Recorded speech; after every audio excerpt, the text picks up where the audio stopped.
আসসালামু আলাইকুম, সবাই কেমন আছেন? আশা করছি সবাই ভালো আছেন। আমরাও আপনাদের দোয়ায় আলহামদুলিল্লাহ অনেক ভালো আছি।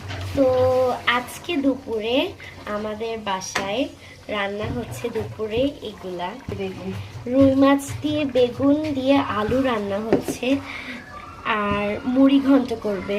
মুড়ি ঘন্টর জন্য মাথা। তো তোমরা অনেকে কমেন্ট করো যে দুপুরবেলার আমরা কি কি খাই বা কি কি করি এগুলো শেয়ার করতে। তো আজকে আমরা এটাই শেয়ার করব। আর এখানে রান্না হচ্ছে লাউ দিয়ে ডিম দিয়ে ভাজি।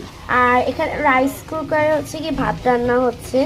আমাদের রাইস কুকারে ভাতটা খুবই ঝরঝরা হয় খেতে। এখন দেখেন এখানে হচ্ছে গিয়ে তরকারিটা হচ্ছে, আর তার মধ্যে আমি আপনাদের সাথে কিছু কথা বলবো। তো কথাগুলো বলি, আপনারা মন দিয়ে শোনেন। আপনারা অনেকেই আমার ব্লগগুলো দেখেন, বাট কখনো সবসময় লাইক দেন না, শেয়ার করেন না, কমেন্ট করেন না। এগুলো কেন? আমরা তো কষ্ট করে ভিডিও বানাই, আমাদের পাশে থাকতে হবে, আমরাও আপনাদের পাশে আছি। তো গাইস, আমাদের বাসায় কিন্তু আমার ছোটো খালামণির একটা বেবি হয়েছে, মাশাআল্লাহ দেখতে অনেক কিউট হয়েছে। তো রবিবারে ওকে নিয়ে কালকে ওকে নিয়ে একটা ব্লগ করব, কারণ কালকে ওর আকিকা।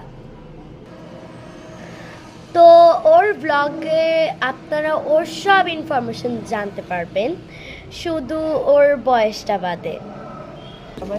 এখন এই দুপুরবেলা এরা চা খাচ্ছে কেন আমি জানি না, আমিও খাবো সাথে।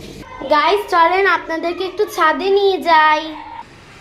এইখানে রান্না হতে থাকুক, আমি আপনাদের সাথে বক বক করতে থাকি। কি তোকে বাজি